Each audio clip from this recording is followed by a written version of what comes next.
Focus. Ideate. Innovate. Enable.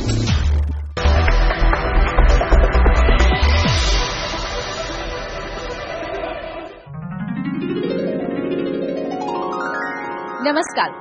Budget હોમ્સના કાર્યક્રમમાં હું હિના દોરે આપ સૌ દર્શક મિત્રોનું હાર્દિક સ્વાગત કરું છું. આપ જોઈ રહ્યા છો RR Kaabil present CNBC Bajar property ગુરુનો સ્પેશિયલ શો બજેટ હોમ્સ. દર્શક મિત્રો, આજે આપણે આવી પહોંચ્યા છીએ વૈષ્ણોદેવી સર્કલ પાસે છારોડી રોડ પર સ્થિત આકૃતિ એલિગન્સમાં, અને આજે આપણે વાત કરીશું અરોમા રિયલિટીઝના ડાયરેક્ટર મિસ્ટર હિમાંશુ ગેહલોત સાથે. તો ચાલો મળીએ એમને.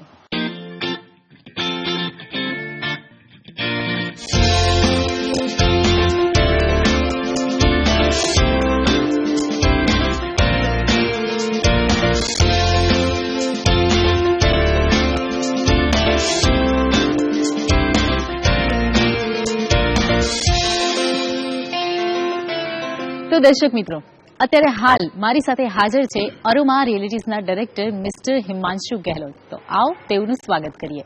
હિમાંશુ સર, સૌથી પહેલા તો અમારા કાર્યક્રમ બજેટ હોમ્સમાં આપનું ખૂબ ખૂબ સ્વાગત છે. Thank you madam. કેમ છો સર? મજામાં? બસ એકદમ મજામાં. હિમાંશુભાઈ, સૌથી પહેલો પ્રશ્ન એ પૂછવાનું મન થાય છે કે તમે જ્યારે આ ફિલ્ડમાં આવ્યા તો આ શરૂઆત ક્યારે અને ક્યારથી કરી? અમે કન્સ્ટ્રક્શનની શરૂઆત 1998થી કરેલી. મારા મિત્ર અમારા CMD છે માવજીભાઈ દેસાઈ, એમને શરૂઆત કરેલી. અમારો બેઝિક ધંધો પહેલાં ખેતીનો હતો. 98થી એવી કન્સ્ટ્રક્શનના નામે અમે શરૂઆત કરી. ડીસા, પાલનપુર, અંબાજી, થરાદ, પાટણ એવા ઉત્તર ગુજરાતના ઘણા બધા સેન્ટરોમાં અમે ઘણા બધા મકાનો બનાવ્યા. 2008ની અંદર અમારું એક વિઝન હતું કે અમદાવાદ જઈ નાના લોકો માટે નાના મકાન બનાવવા. એટલે અમે અમારા ગ્રુપે કંપનીની સ્થાપના કરી, એરોમા રિયાલિટીઝની. અમારા કંપનીના ચેરમેન છે માવજીભાઈ દેસાઈ. એમનું એક વિઝન હતું, ગ્રુપનું એક વિઝન હતું. નારોલની અંદર અમદાવાદની સૌ પ્રથમ અમે એફોર્ડેબલ સ્કીમ મૂકી, જેનું બજેટ હતું 5 થી 10 લાખનું. ઓહો. હા, એકદમ લોઅર ક્લાસ માટે અમે એફોર્ડેબલ સ્કીમ મૂકી.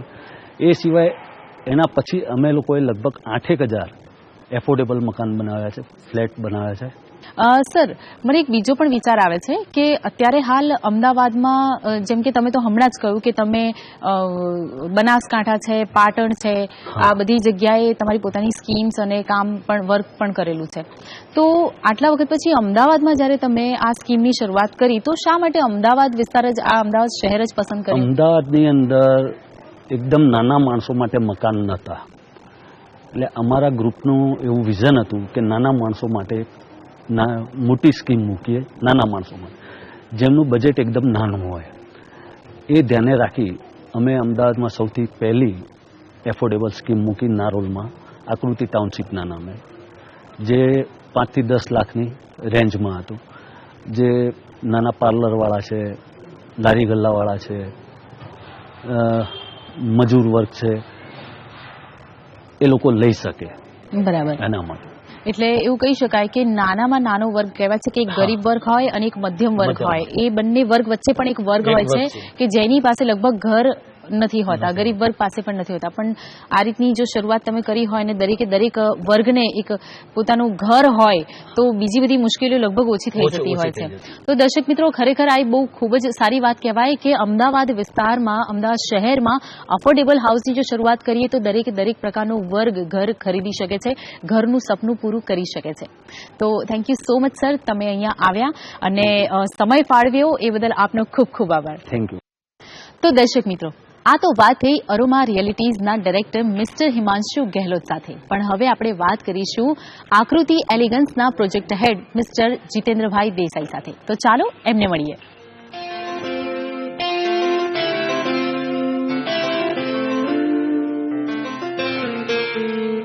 તો દર્શક મિત્રો, અત્યારે મારી સાથે હાજર છે આકૃતિ એલિગન્સના project head mister Jitendrabhai Desai. તો જીતેન્દ્રભાઈ, સૌથી પહેલા તો બજેટ હોમ્સમાં આપનું ખૂબ ખૂબ સ્વાગત છે. જીતેન્દ્રભાઈ, સૌથી પહેલો પ્રશ્ન એ પૂછવાનું મન થાય કે અત્યારે હાલ ઘણા બધા અલગ અલગ સ્કીમ લઈને આવી રહ્યા છે, લાઈક પ્રીમિયમ વિલાસ છે, રો હાઉસીસ છે. તો બજેટ હોમ્સ લાવવાનું કારણ શું? અમારી કંપની એટલે કે અરોમા રિયલ્ટીઝ લિમિટેડ અફોર્ડેબલ હાઉસિંગ ક્ષેત્રે બહુ વધારે કામ કરી ચૂક્યા છીએ અમે, અને અમારું એક ફિલોસોફી બી એ જ છે કે ભાઈ નાના મકાનો બનાવવાને લોકોને ઘર મળી રહે, એ જ અમારી કંપનીની ફિલોસોફી સમાયેલી છે. તો એ અંતર્ગત અમે 1 રૂમ કિચન અને 1 બેડરૂમ હોલ કિચનના ઘણા બધા મકાનો નારોલ વિસ્તારને તે બાજુ અમે કામ કર્યું છે. ત્યારબાદ અમારી કંપનીને હવે ઈચ્છા થઈ કે જેનાથી એક સેગમેન્ટ આપણે હાયર જઈએ, એટલે કે બજેટ હોમ્સ કે જે 1 BHK થી ઉપર થઈને 2 BHK અને 3 BHK ના, અને એને અનુકૂળ લોકેશન્સ અમે સર્વે કરીને સર્ચ કર્યું અને ત્યારબાદ અમે આ પ્રોજેક્ટ મૂક્યો છે. તો જીતેન્દ્રભાઈ, આ આકૃતિ એલિગન્સ એની આજુબાજુનો જો એરિયા જોઈએ તો બધા મોટા મોટા હાઈરાઇઝ બિલ્ડિંગની સ્કીમ્સ પણ અવેલેબલ છે, તો એક રીતે તો કોમ્પિટિશન પણ કહી શકાય.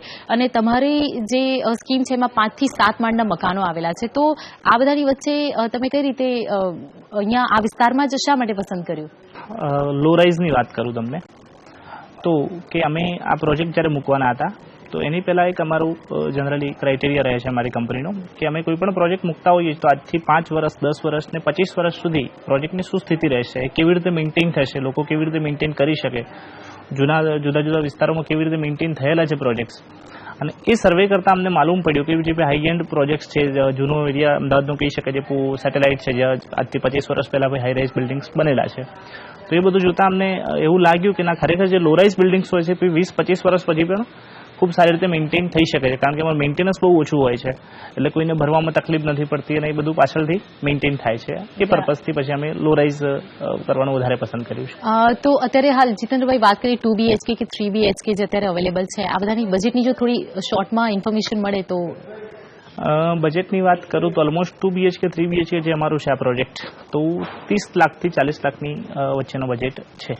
ઓકે જીતેન્દ્રભાઈ, બીજી એક વાત છે કે કહેવાય છે કે હમણાં જ હિમાંશુભાઈ ગેહલોત સાથે પણ વાત થઈ કે એમને શરૂઆતથી લઈને અત્યાર સુધી ઘણા બધા શું કહેવાય ચેલેન્જીસ આવ્યા અને એમને ફેસ પણ કર્યા છે, તો તમે બી આ પ્રોજેક્ટમાં જ્યારે સંકળાયેલા છો તો તમને કયા પ્રકારના ચેલેન્જીસ સામે આવ્યા અને જેને તમે ફેસ કર્યા છે?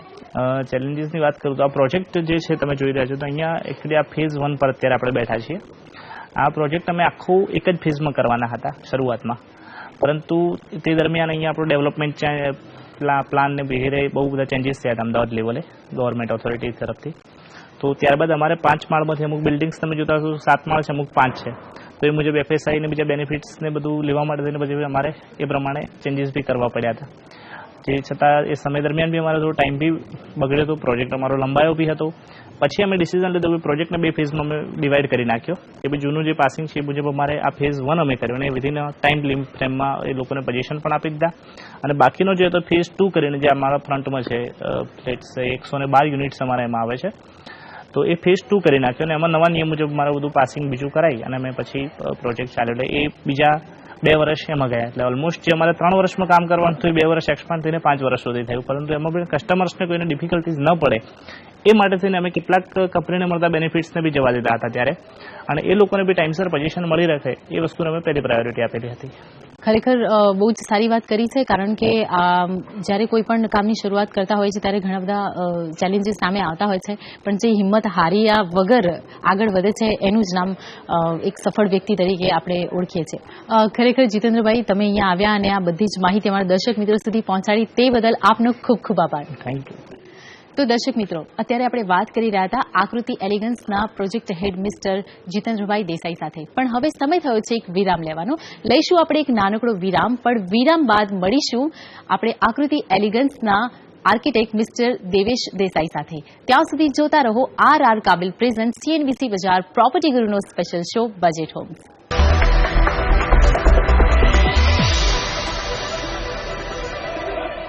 તો બ્રેક બાદ બજેટ હોમ્સના કાર્યક્રમમાં ફરીથી આપ સૌ દર્શક મિત્રોનું હાર્દિક સ્વાગત કરું છું, અને અત્યારે હાલ મારી સાથે હાજર છે આકૃતિ એલિગન્સના આર્કિટેક્ટ મિસ્ટર દિવેશ દેસાઈ. તો એમની સાથે વાત કરીએ. દિવેશભાઈ, કેમ છો? મજામાં? Thank you. દિવેશભાઈ, મેં તો તમારા વિશે થોડીક ઓળખાણ આપી, પણ થોડી વધારે ઓળખાણ જો આપ આપશો તો વધારે મજા આવશે. ચોક્કસ. Actually, I am graduated from School of Architecture, CFT, Ahmedabad in 1991. Okay. So I have more than 25 experience in this field. અમે ડેવલપર્સ માટે કોમર્શિયલ, રેસિડેન્શિયલ, ફાર્મ હાઉસ, બંગલોઝની સ્કીમ તો કરીએ જ છે. એ ઉપરાંત ઇન્સ્ટિટ્યુશનલ અને કોર્પોરેટ પ્રોજેક્ટ્સ ઘણા કરી રહ્યા છે. કોર્પોરેટ્સમાં રિલાયન્સ છે, L&T છે, ટાટા પાવર છે, આ બધા અમારા કોર્પોરેટ ક્લાયન્ટ્સ છે. અને આની સાથે સાથે ઓલ ઓવર ગુજરાત ઉપરાંત અમે નેશનલ લેવલ પર કામ કરીએ છીએ અને ઉપરાંત અમે ઇન્ટરનેશનલ પ્રોજેક્ટ્સ પણ કરીએ છીએ. We are working in few African countries. Okay, તો દેસાઈ સર, જ્યારે આપણે વાત કરી છે આકૃતિ એલિગન્સની, તો આકૃતિ એલિગન્સમાં બી અલગ અલગ કેટેગરીઝમાં હોમ્સ અવેલેબલ છે, તો એની થોડીક માહિતી મળી શકે? ચોક્કસ. આમ જોવા જઈએ તો આ એક બજેટ હોમ છે, છતાં પણ તમે એના પ્લાનિંગ તમે જુઓ, એનું એલિવેશન જુઓ, એના સ્પેસિફિકેશન્સ જુઓ, એમ્યુનિટીઝ જુઓ, તો તમને આ ચોક્કસ એક હાઈ-એન્ડ સ્કીમની ઇમેજ ઊભી કરે છે.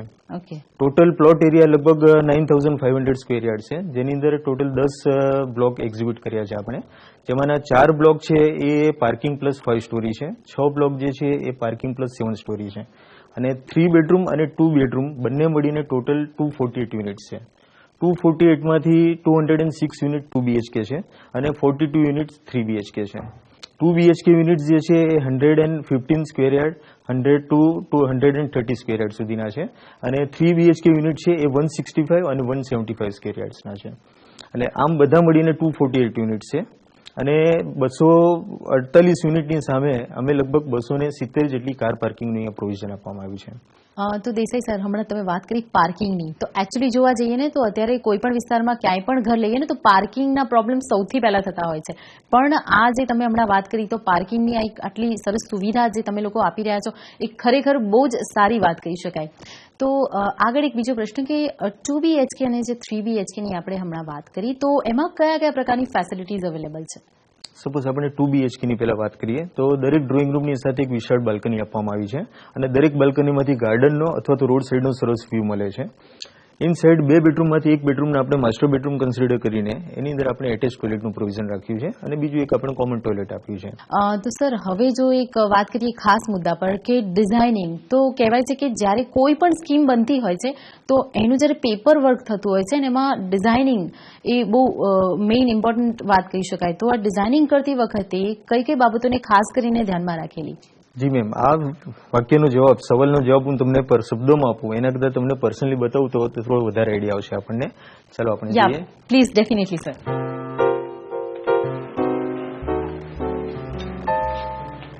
ઓકે, તો ડિઝાઇનિંગમાં છે સર, એકવાર વધારે થોડી માહિતી આપશો?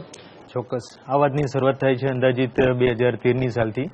2013ની અંદર જ્યારે અમે આ પ્રોજેક્ટ્સ માટે ડેવલપર સાથે અમે સાથે બેઠા ત્યારે એક સિરીઝ ઓફ મિટિંગ થઈ અમારે. સિરીઝ ઓફ મિટિંગમાં ઘણા બધા કન્ફ્યુઝન હતા, ઘણા બધા ડિસ્કશન થયા કે સૌથી પહેલાં કે આમાં કોઈ કોમર્શિયલ સ્પેસ રાખવી જોઈએ કે ના રાખવી જોઈએ.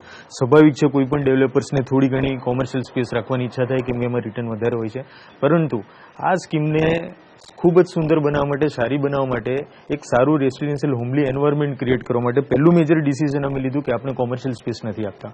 પછીનું અમારું મેજર ડિસિઝન હતું કે હાઈરાઇઝ બિલ્ડિંગમાં જવું જોઈએ કે લો રાઇઝ બિલ્ડિંગમાં જવું જોઈએ, કે આજુબાજુ તમે જુઓ તો દરેક જણાના લગભગ હાઈરાઇઝ બિલ્ડિંગ્સ આપણને અહીંયા જોવા મળશે, પરંતુ આ પણ એક સારું ડિસિઝન અમે લીધું કે આપણે હાઈરાઇઝમાં નથી જવું. એનું કારણ છે કે એક વખત આપણે સભ્યોને સ્કીમ હેન્ડઓવર કરી દઈએ પછી મેન્ટેનન્સ કરવાનું કામ એમનું છે, અને એમાં પણ એમને કોઈ પણ જાતની મુશ્કેલી ના પડે કે વધારે ખર્ચાળ ના થાય, એ જોઈને અમે એક બીજું ડિસિઝન લીધું કે આપણે હાઈરાઇઝ બિલ્ડિંગમાં નથી જતા. ઓકે, તો સર, આમાં જો ટેકનિકલ ફેક્ટ્સની વાત કરીએ તો એવા કયા કયા ટેકનિકલ ફેક્ટ્સ છે કે જે પ્રોજેક્ટની જે ક્વોલિટી છે એને વધારે છે? રાઈટ. સૌથી પહેલા આપણે એના પ્લાનિંગની વાત કરીએ તો એમાં આર્કિટેક્ચરલ પ્લાનિંગ, એનો સાઇટ ડેવલપમેન્ટ, સાઇટ પ્લાન એ રીતે બનાવવામાં આવ્યું છે કે દરેક બ્લોકનું લોકેશન એ રીતે રાખવામાં આવ્યું છે કે આઈધર તમને કોઈ પણ ફ્લેટમાંથી ગાર્ડનનો વ્યૂ જોવા મળશે અથવા તો રોડ સાઈડનો વ્યૂ જોવા મળશે. નોર્મલી આપણે શું જોયું છે કે ઘણી બધી સ્કીમોની અંદર આપણે આપણી બેડરૂમનો બારી ખોલીએ ત્યારે સામે 15 ફૂટ ડિસ્ટન્સે આપણને સામેનો બીજો ફ્લેટ દેખાતો હોય છે, અને અગેન આપણે પ્રાઇવસી માટે કર્ટેન બંધ રાખીને આપણે રહેવું પડે છે. એ રીતનો અહીંયા કોઈ પણ જાતનો પ્રોબ્લેમ ક્રિએટ ના થાય. ત્યારે દરેક બ્લોકનું લોકેશન એ રીતે છે કે નજીકમાં સામે બીજો કોઈ બ્લોક જોવા નથી મળતો તમને. એટલે આમ જોવા જઈએ તો આમાં જેટલા પણ ફ્લેટ છે 100% ફ્લેટની સેલેબિલિટી ઇક્વલ છે. કોઈ પણ ફ્લેટ એવા કોઈ ડલ લોકેશનમાં નથી કે જે કોઈ પ્રિફર ના કરે. ઉપરથી બધાને મૂંઝવણ થાય કે કયો ફ્લેટ લેવો જોઈએ આમાંથી, એ રીતે આખાનું પ્લાનિંગ થયેલું છે. એ સિવાય ટેકનિકલ વાત કરીએ અમુક વસ્તુની તો સપોઝ દરેક સર્વિસીસનું આપણે ધ્યાન રાખેલું છે. સે ફોર એક્ઝામ્પલ એસીના મશીન્સ, તો એસીના મશીન્સ પણ એસ્થેટિક લુક પાછળથી બગાડે નહીં એટલા માટે એને કવર કરવા માટેની પ્રોપર ગ્રીલ આપણે આપેલી છે. ટોટલ પીએનજી સર્વિસ આપણે પહેલેથી જ પ્રોવાઈડ કરી દીધી છે. દેર મેમ્બર આવ્યા છે કે નથી આવ્યા, પણ આપણે દરેક જગ્યા પર પીએનજીનું પ્રોવિઝન કરી દીધું છે, જેથી પાછળથી કોઈ પણ જાતનું ડિસ્ટર્બન્સ રહે નહીં એમાં. અને ઓવરઓલ તમે જુઓ તો દરેક જગ્યા પર અમે એક્સટર્નલ ફિનિશિંગમાં ટેક્સચર પેન્ટ લીધેલું છે. તો દર્શક મિત્રો, અત્યારે હાલ આપણે વાત કરી રહ્યા હતા આકૃતિ એલિગન્સના આર્કિટેક્ટ મિસ્ટર દિવેશ દેસાઈ સાથે. આપ જોઈ રહ્યા છો બજેટ હોમ્સ અને સમય થયો છે એક વિરામ લેવાનો, પણ વિરામ બાદ મળીશું અહીંયા જ રહેતી એક ફેમિલીને અને જાણીશું તેમના અનુભવો.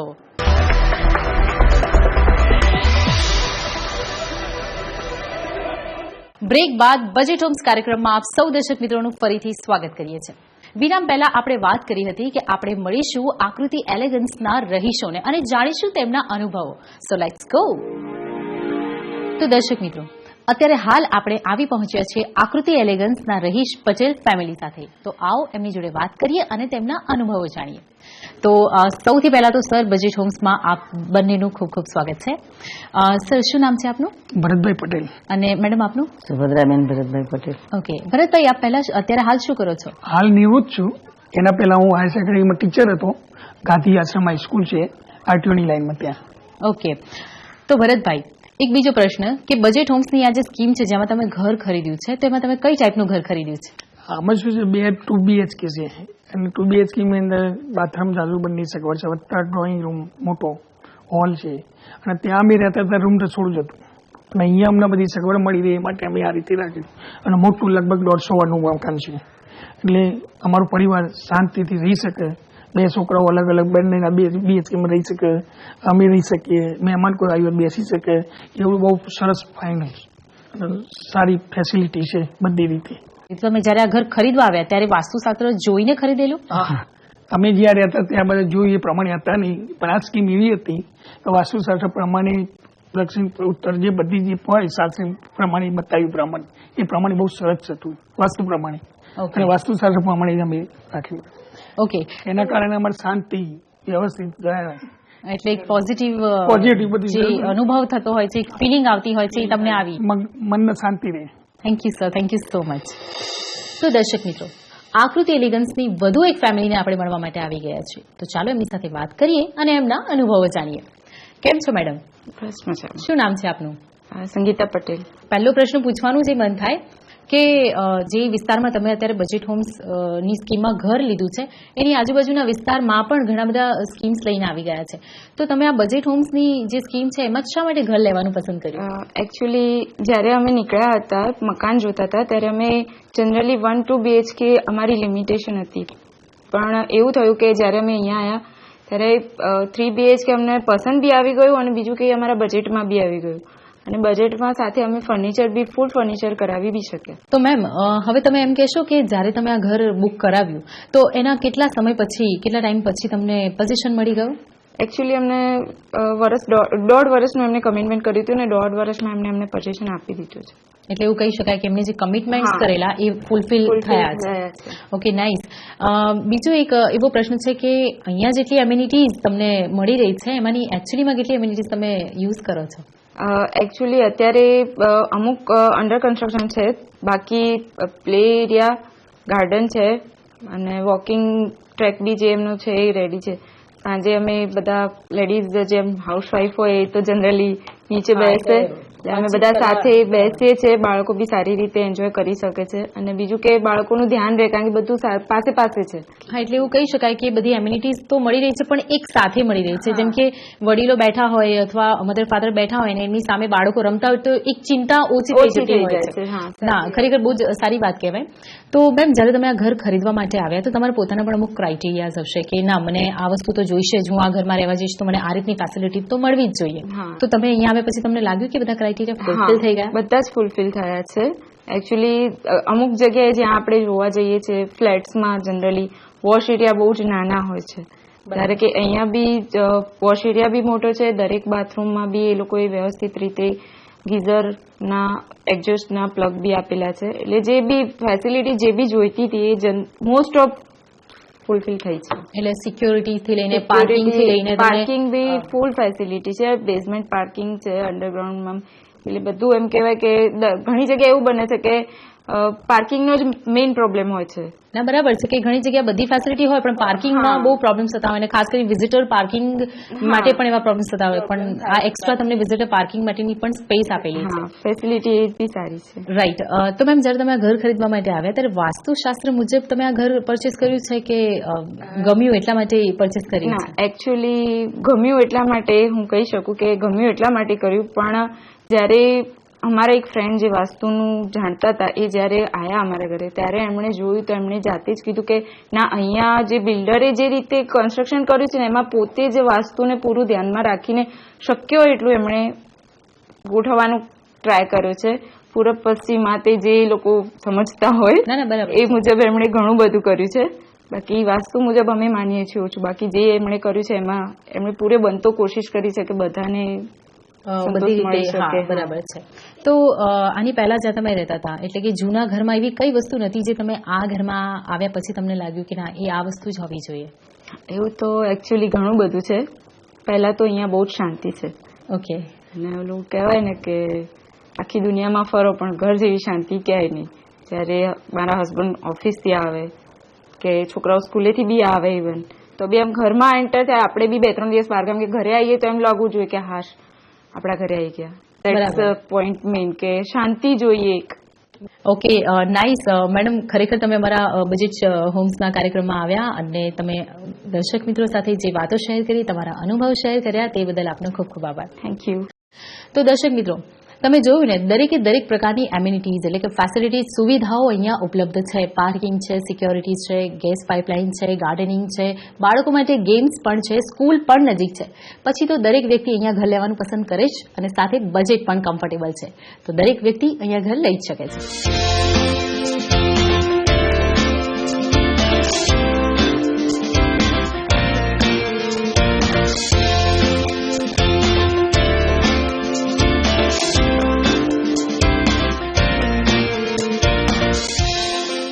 તો દર્શક મિત્રો આજે આપણે વાત કરી વૈષ્ણોદેવી સર્કલ પાસે છારોડી રોડ પર સ્થિત અરુમા રિયલ્ટીઝના પ્રોજેક્ટ આકૃતિ એલિગન્સ વિશે. પણ હવે જવાનો સમય થઈ ગયો છે એટલે હું હિનાલેશ આપની વિદાય, પણ આવતા અઠવાડિયે ફરીથી મળીશું એક નવી જ પ્રોપર્ટી સાથે. ત્યાં સુધી આપ જોતા રહો RR કાબિલ પ્રેઝન્સ TNVC બજાર પ્રોપર્ટી ગુરુ. Take care, by.